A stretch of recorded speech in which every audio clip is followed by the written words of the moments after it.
Hi, what's up YouTube? This is going to be a quick little cold start video clip.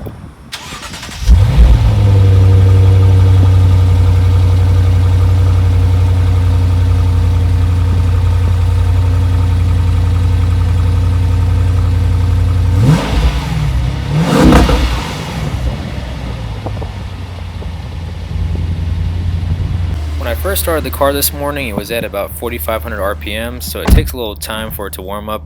In about 5 or so minutes, depending on the temperature outside, it'll get up to about 7,300 RPMs.